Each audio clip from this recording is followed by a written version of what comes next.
Today we're talking about how you can write a spiritual book, the top 7 tips from best-selling authors. So let's get started. The first thing that you need to know is, what is your big idea? What is the topic of your book? Right? What is it about? Do we really need another book?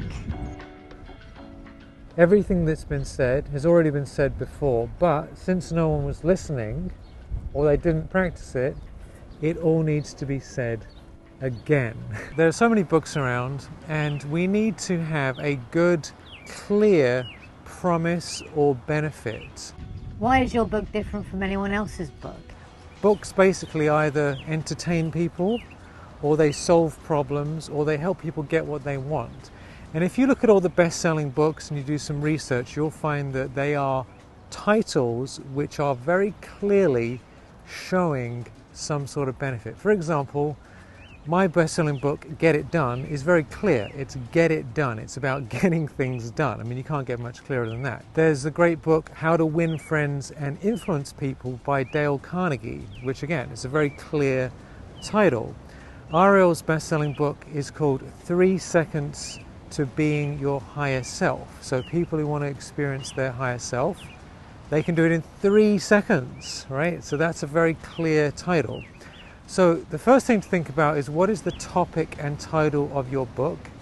And is it something that people want? You have to really kind of get out of your own head, and instead of thinking about just what you're interested in, think about, what are other people wanting, what are they needing?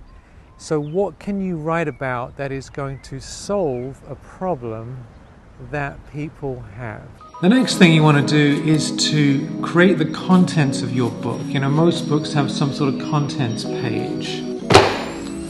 And what the contents page is about is essentially the outline of your book. Chapter 1, topic 1, topic 2. Just think about all your best ideas. Just have a really nice outline. It doesn't have to be in that much detail, but you want to be able to feel, does this book make sense? Does it feel right? Is it all there? Really tune into it before you start writing. The next tip is, when are you going to write your book? All the best-selling authors in the world have a structured writing style and a time of day. So for example, Charles Dickens would always work in the morning, and he had 2 doors installed. So he had an outdoor and inner door, and he told everyone, do not interrupt me at all during my writing period. Most writers actually write between 5 a.m. and 7 or 8, 9 a.m. So that morning chunk is very, very common because there's less distraction. People often aren't awake. Some people even get up at 4 o'clock in the morning to do their writing. So this is a very common time, but you can write whenever you want. Just think about it. When in your day, in your schedule, can you make a chunk of time, ideally at least 1 or 2 hours, so that you can really pour your heart into your book at that same time every day, again and again and again. And this is how people manage to bring these ideas into life, because they've got that magic moment, that window of opportunity where the ideas can pour through. My favorite time for writing is after meditation. So I get up around 4 o'clock for meditation, and then I would make some tea with some honey, and then I would spend about 2 hours writing, and then I'd go out to the beach for a walk. So that was my personal schedule, and it worked really, really, really well to have that 2-hour chunk every single morning. And once you get in the rhythm of it, it's actually really fun, and it's easy to do, and it's easy to maintain. So just figure out when is your ideal working magic time.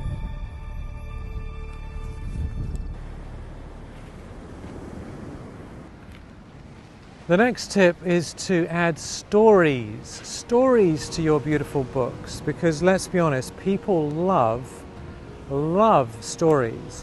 And if you were to look at all the best-selling books in the world, past and present, it's story, story, story, story, story. Even the religious scriptures are stories. Chicken Soup for the Soul, it's all stories. All these books that are most popular have stories and more stories and more stories. So just think to yourself, how can I add some real stories, whether your own stories or stories about other people, into whatever you're doing, so that it's more entertaining. If you don't have any stories, then what will happen is people tend to get a bit bored. When you have a story, people can relate to the story. They can say, oh, if that person did it, then maybe I could do it. So as you're going about writing your book, keep putting in stories. I've got a whole new series of books that I'm working on, and they're entirely based on stories. And I'm going to be talking to people, helping them go through the process of whatever it is I'm teaching, then sharing their stories, and then all those stories are going to go into the book, so that I'm not going to publish the book until it's been proven and the stories have been used. So that's something you could try, is that before you actually get the book finished, try it out on some people, let them know about what to do, your various methods and whatever you're sharing, and then get their experience and then add that into your book, and it will be a much richer experience for everyone. All right. The next tip is that when you're writing your book, there's typically 3 drafts. There could be more than that, but the first draft is for you, just to get out your ideas, to pour them out, just to let them all go through. Just get it out. That's for you. That's for you. The second draft is for your reader. So you go through the whole thing again and you think, is this relevant? Would they like this? Is this the sort of thing that I should keep? And you really have the reader in your mind, and you clean it up and tidy it up for them. The third draft is for the haters. It's a stupid book. It doesn't make sense. There's 15 things wrong with it. It should be banned, and I'm going to do everything I can to give you bad reviews, get it cancelled, and get rid of it. I hate your book. This is what I'm talking about. The people who hate us, they're going to complain, they're going to come up with all this stuff, and we need to think about that a little bit and address it in the book if necessary. I mean, honestly, I wish I'd been told this earlier, because I could have avoided some completely unnecessary negative reviews if I just thought this through and just made a few adjustments. It's not for vanity, it's just so that you want to attract the right people to your book, put off the wrong people, and so that third draft really cleans it up and makes it more polished and presentable. This is a great time to write a book, because the world really needs more support, more help. Surely there's enough books out there as it is. What's the point in another book? Now here's the thing, fair enough, there are loads of books around and people have read a lot of books.